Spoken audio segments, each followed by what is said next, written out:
Good morning, class. How are you this morning? I hope you are grand. Remember, I like to start out my mornings by sharing a fun fact about myself, about Mrs. Widener.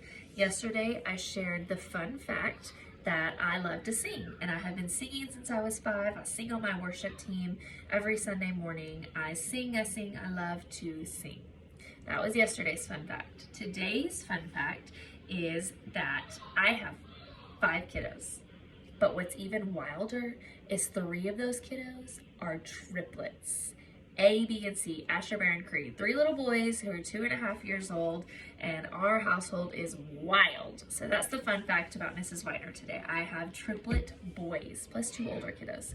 But today we are going to talk about multiplication. Remember, we've been kind of talking about these words. I've been preparing you.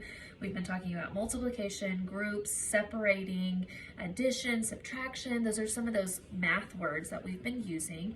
And you are going to represent multiplication facts by using a variety of approaches. So we're going to do some repeated addition. We're going to do some equal groups, we're going to do some arrays, some area models, some equal jumps on a number line, and some skip counting.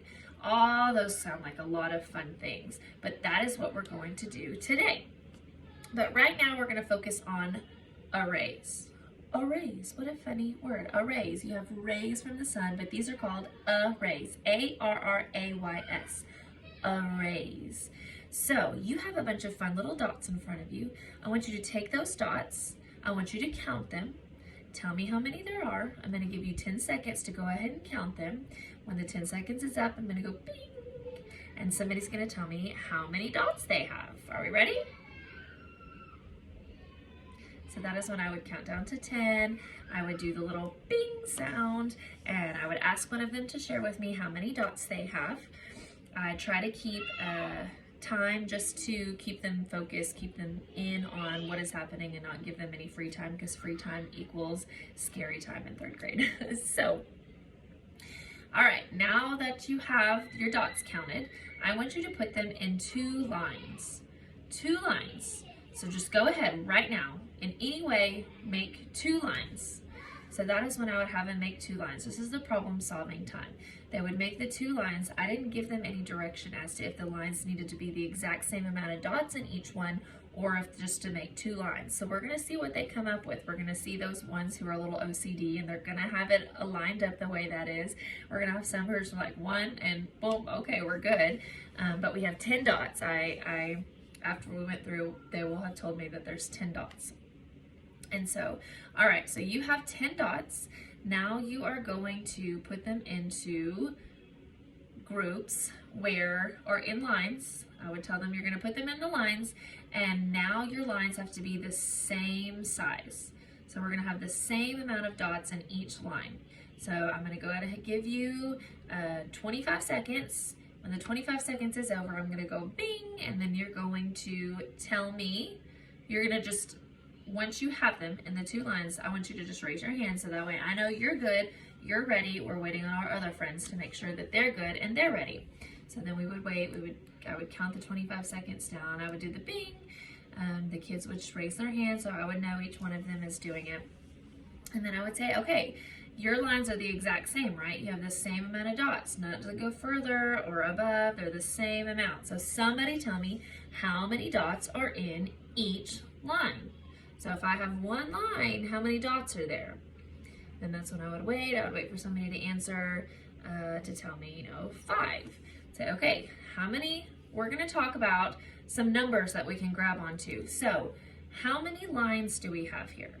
Then the students would tell me, 2, there's 2 lines. And I'd say, okay, we're gonna grab onto that number 2. Hold on to that number 2, don't you let it go. How many is in 1 line?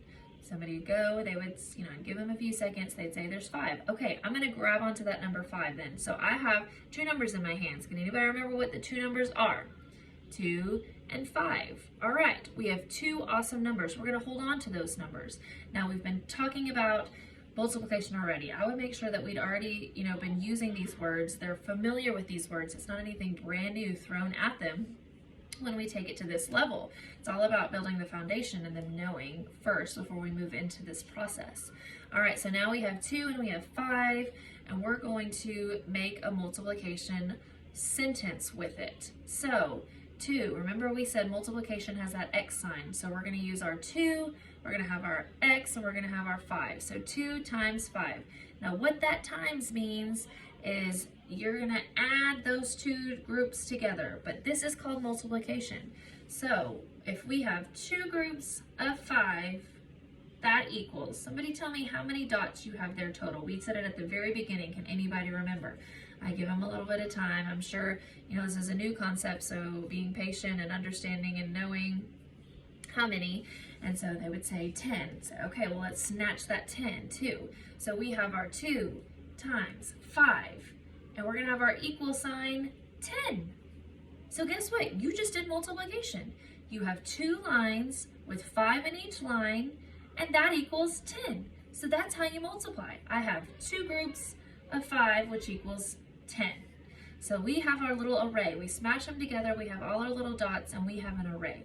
Is there any other ways that we can make lines with the same number of dots in each line without having any leftovers? We don't want any leftovers. We want to eat all the food here.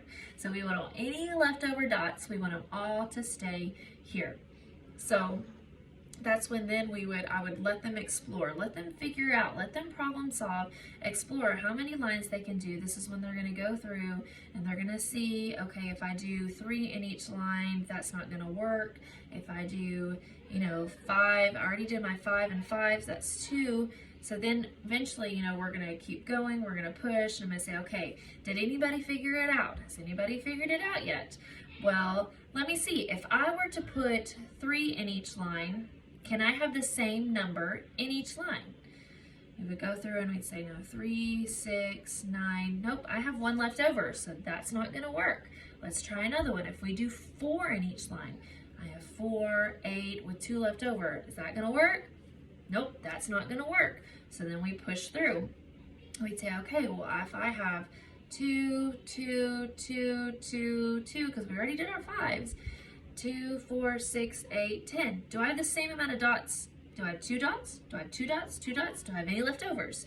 No, so I just made another one. I just switched the groups around. 2 times 5 is 10. 5 times 2 is 10. It's wild how the same numbers equal the same number. We just switched places. One was in front of the other. And that's how we do another array, except our line goes this way and long ways, and that's our number.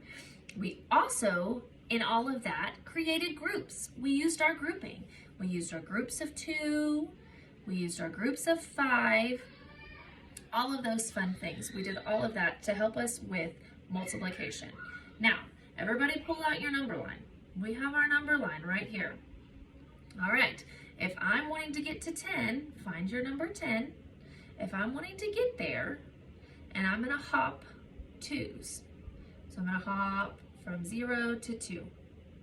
Where am I going to hop next? Somebody share.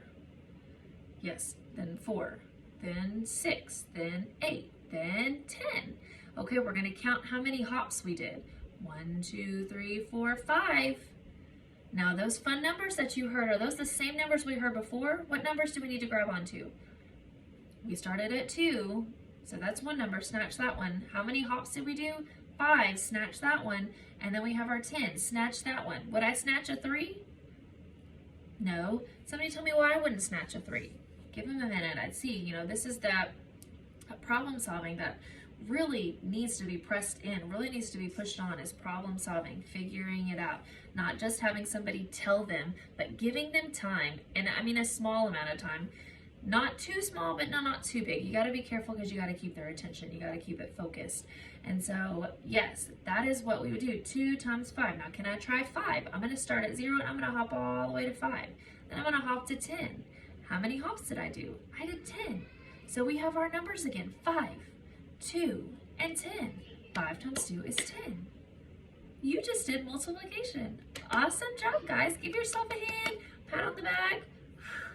You can do it. Awesome. I'm super proud of y'all. We're going to keep pressing, keep working, and I know y'all will succeed.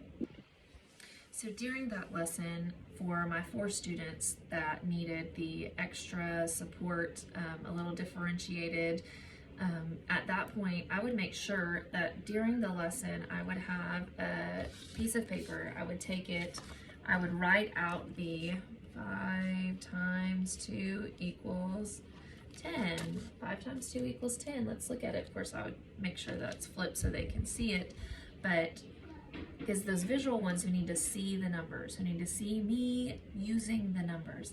The reading comprehension ones, you know, we would focus when we moved on to reading in order to do that. But also I would have, you know, at the top of the page that they would be reading, you know, reading the instructions, reading one line at a time, and maybe saying, you know, when I read the student is expected to represent multiplication facts.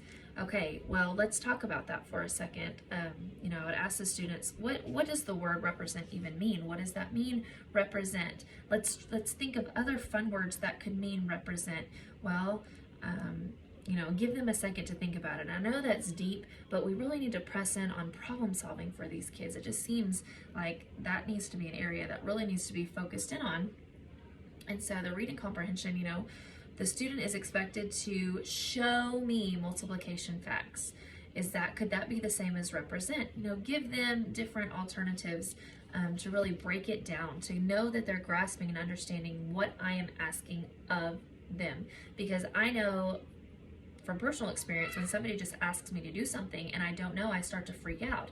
And that's what I don't want the students to do. I want to make sure that I explain it all in depth and to where they understand, giving them time to, did you understand what I just said? Okay, can you tell me back? Can you explain it back to me for my comprehension ones to make sure they comprehended what I was reading? And you know, they would have a sheet of paper with that on there too. What they're reading, they're comprehending it, they're understanding what it is.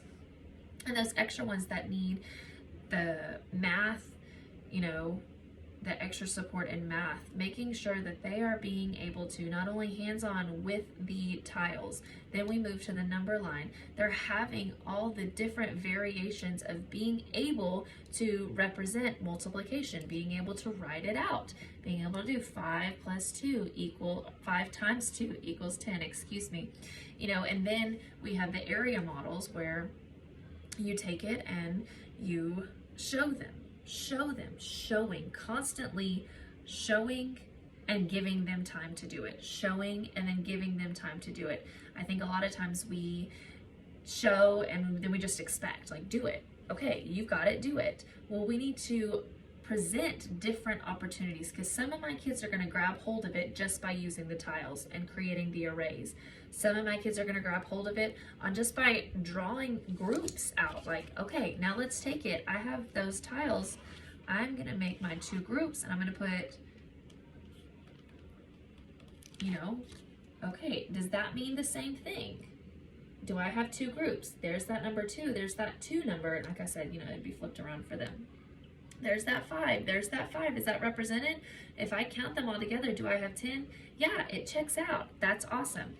Just presenting it all in different ways, making sure that they are grabbing hold. But I've learned hands-on is literally the best way to do it. They can feel it, they can touch it, and those little tiles, you know, they can make groups. We can take it and we can make different groups of it. It doesn't have to be lines, it doesn't have to be an array. It can just be random groups with, you know, not random, but grouping. It doesn't have to be in a perfect line, to group it and to be able to show it and represent it along with the number line. Just presenting these things in different ways are going to help my students who seem to struggle, who tend to struggle.